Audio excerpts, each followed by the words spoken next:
የእግዚአብሔርን ቃል ከሐዋርያቱ ሌሎች ክርስቲያኖች እየተቀበሉ እየተከደነ አይደለም። እውነት ነው፣ በዓለም ላሉት የተከደነ ነው፣ ሞኝነት ነው ለነሱ። ለልጆቹ ግን እግዚአብሔር ሚስጥር አይደለም። የእግዚአብሔር ቃል እግዚአብሔር ራሱ ያስተምራል፣ ቃሉን ያስተምራል፣ በሰዎች አማካኝነት ይነግርሃል፣ እያነበብክ ቃሉን ይገልጥልሃል።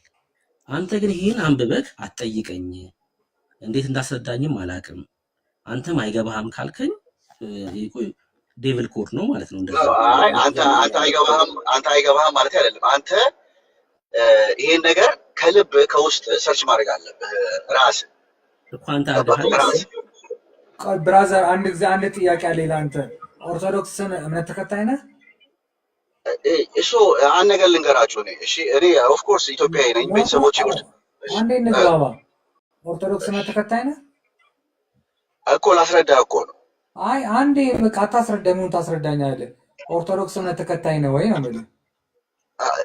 ኢየሱስ ክርስቶስ አምናለሁ። የኢየሱስ ክርስቶስ ትምህርትን አምናለሁ። ኦርቶዶክስ ማለት ኢየሱስ ክርስቶስ ነው የሚከተለው። አይ ቆይ ጥያቄ ልጠይቅ። ለመሰለህ ቀላል ነገር አይደለም። ባጭሩ አንድ ነገር ልንገርህ። እኔ የኦርቶዶክስ እምነት ተከታይ ነኝ። አንተ የኦርቶዶክስ እምነት ተከታይ ነህ? አዎ ነኝ። እሺ ተከታይ ነኝ። አዎ ባጭሩ አንድ ነገር ልንገርህ። ልጆች አሉ?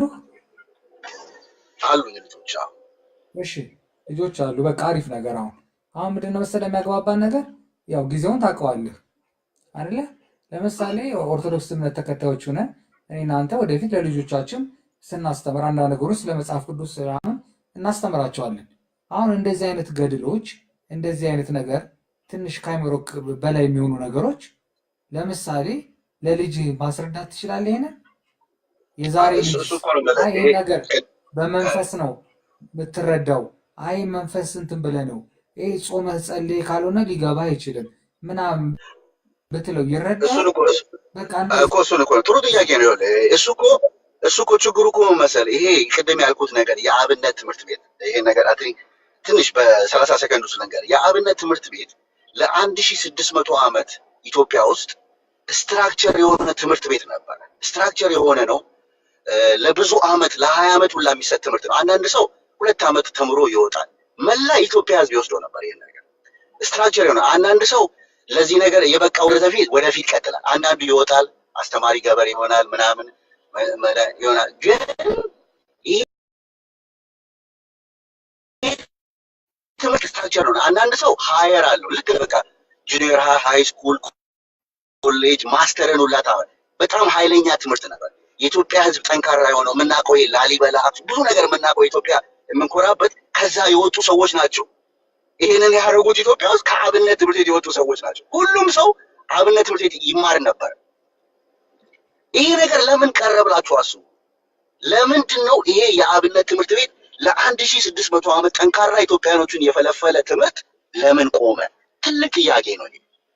መልሱ እዛ ጋር ያለው ይገባኛል። አንተ ግን ሳስበህ ፍጹም ኢትዮጵያዊነት ውስጥ በጣም እየተንቀለቀለ ኢትዮጵያዊነት ጠፋ አልጠፋ ብለህ የምትጨነቅ ሰው ትመስለኛለህ። ዝም ብዬ ሳስብ እና ኢትዮጵያ ጠፋ ብዬ አልሰማሁም። ይቅርታ ጠፋ ብዬ ነው አልገባኝም። ኖ ባህላችን፣ እሴታችን፣ እንደዚህ ነገሮቻችን እየተበረዘ ነው።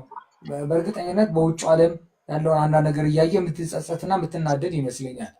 እና ስማ ልጠይቅ፣ አሁን አንተ ልጠይቅ፣ ኢትዮጵያ ውስጥ አሁን ያለው ነገር ጥሩ ነው ብለህ ታምናለህ? እኮ ነገርኩህ። አሁን ያለንበት ሲቹዌሽን አንተም እንደው ጥሩ ነው ብለህ ታስባለህ? እኮ መለስክልኝ እኮ አልኩህ። በቃ አማርኛ እያወራን ነው ወጣችን። በቃ እንደዚህ የምትጸጸት ይመስለኛል። የአብነት ትምህርት ቤት ምናምን ስታነሳ ራሱ በዛ ትምህርት ቤት ውስጥ የነበረ ቅኔ ምናምን ባናቃቸው ራሱ የነገሮች እነዛ ሁሉ መጥፋታቸው፣ እሴታችን፣ ታሪካችን ምናምን መጥፋቱ ከዛ ጋር ተያይዞ ደግሞ ብዙ ነገር ስለጠፋ ብለህ የምትል ይመስለኛል። ነው ልክ አይደል? ነው እንጂ ይሄ እኮ እኛ ያየነው በአይናችን ያየነው እኮ አሮን ነው። እድሜ ስንት እንደሆነ አላውቅም፣ ግን ይሄ ነገር እነዚህ ነገሮች አሁን ለምሳሌ ምን አለ መሰለህ አንተ ለምሳሌ አሁን መሄድ ያለብን ከጊዜው ጋር ነው።